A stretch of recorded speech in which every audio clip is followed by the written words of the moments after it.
I just had my giant 12-inch fire hydrant covered cock sucked off by I Am Dar. To the point where now I'm starting to feel a little bit insecure because I look at I Am Dar and I look at myself and I go, wow, you know, if a ugly motherfucker like that could actually get this attracted to me, I could actually get a girlfriend. Uh-oh, somebody's talking to me. Uh-oh.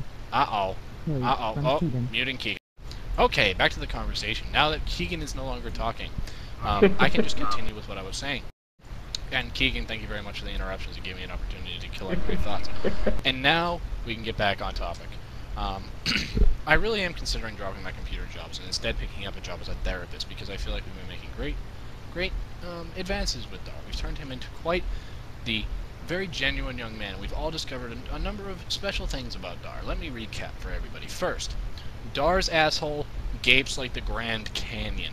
And when I say gapes like the Grand Canyon, I mean when the wind blows down the Grand Canyon, there's a very special whistling sound. And few of you have ever heard it, but we actually just heard it recently on Vent.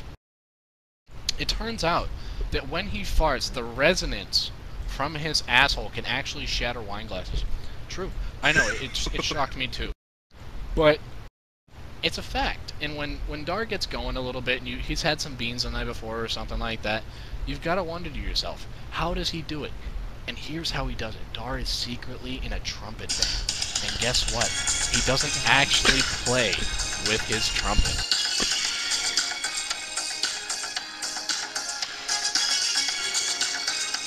See, my lovely friends here at whatever fuck Ventrilo we're in have decided that I needed a certain amount of theme music. And I think they're right.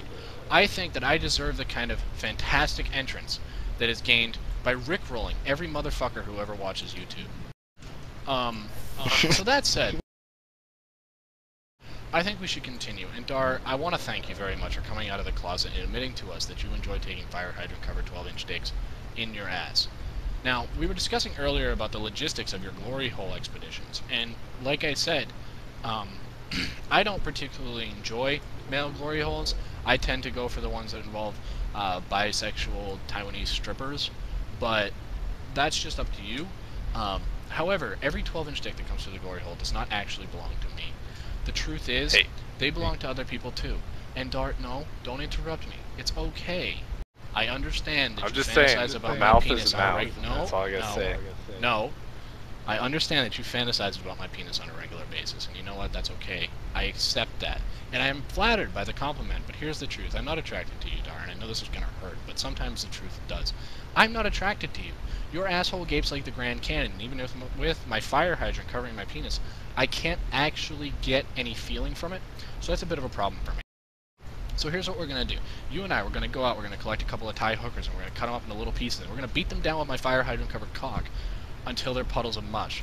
And once they're puddles of mush, we're going to go over and we're going to find Neuromancer. He lives in Tennessee, he's a little bit of a hick, but you guys might have heard about him because he's a little bit of a faggot too. Therefore, you and him are going to get along great, and what we're going to do is we're going to bring a video camera. I'm going to set it up in the room. Oh, hang on, theme music.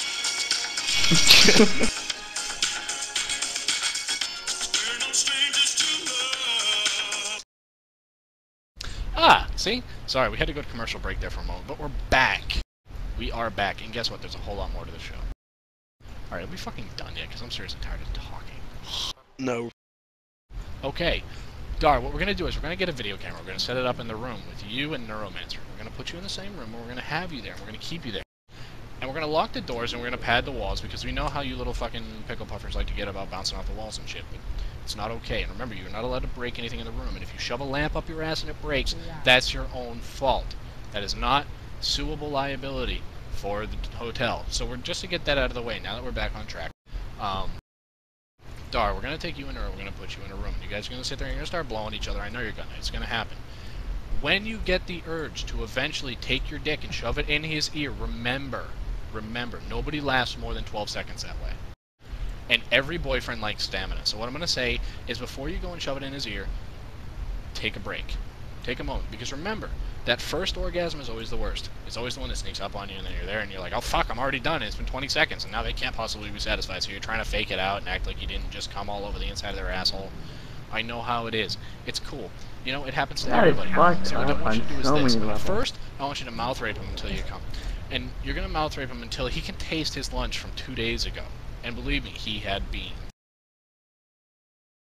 So, when... Sorry, I lost track. Where are we? What were we talking about, guys? Ah.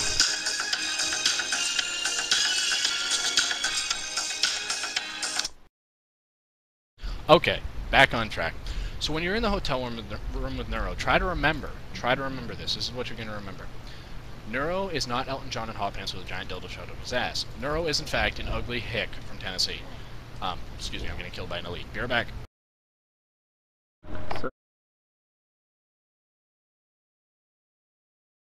Dar, my friend. Oh my gosh, dude. I just went AFK and I came back again and you're still talking. Well, no, we took a short break. We were talking about penetrating okay. gerbils for a little while. No, what we were actually talking about is this dude, new let me drug. It's tell called you lead. about penetrating gerbils. Alright, Okay, so let's one hear it. time. Did you know that if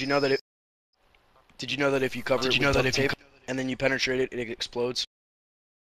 Really? I was unaware. Because, Yes. see, from my experience, I've never had one explode. I've got a really, really tiny dick. Now, see, this is normally a problem for most people, but this is awesome for me. Are you Jewish? Because, Are you Jewish? No, I'm actually part German and part Taiwanese and But you're part not Jewish. Religions, you fuckstick. There may be a little bit of Jewism in here. Well, then I'm going to have to kill you. It's like -1%. So, alright, now that we've all established that Dar is in fact the dumbest gay guy ever, let's continue. So here's our topic. You guys just recently heard it from Dar. He sounds like a very emotionally distraught person. He's got a tiny penis, and I know how that bothers everybody who doesn't have a 12-inch dick like me. He has a tiny penis, and apparently he can fuck gerbils and they survive the experience, which makes you really wonder how small it actually is. And don't wonder about it too hard, because it's one of those things that you really don't want to know the answer to. Dar's penis, in fact, is so small that I've watched him fuck people's ear canals, and they didn't even notice. Now, personally, when I stick a Q-tip in my ear, it feels like I've just been penetrated by a fire hydrant being covered in Thai hooker guts. But apparently Dar is so much smaller that he can get away with this sort of thing. And I've seen him do it on the bus. What he'll do is he'll sneak up behind him and he'll tap him on the opposite shoulder and then cram his dick in their ear and speed fuck them. So when he comes so fast, it's questionable as to whether he actually made penetration. But it works for him. You know what? Dar's fulfilled by that, and it's okay, Dar. It's okay. We accept you for who you are. Are we done yet? This is genius. I'm done. I'm just spent. What? Like, damn, I don't think I've ever seen you act this way before.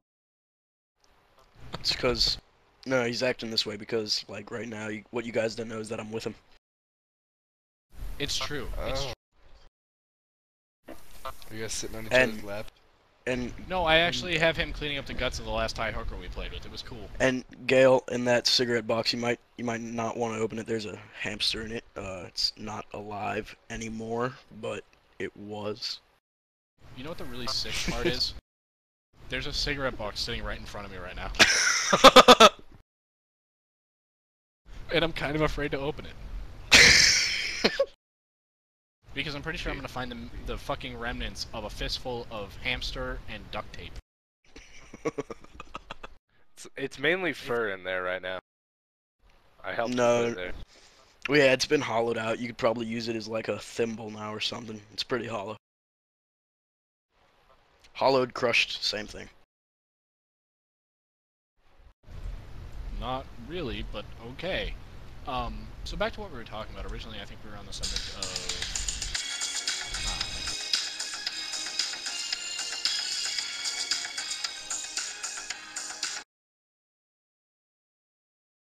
I really gotta stop drinking.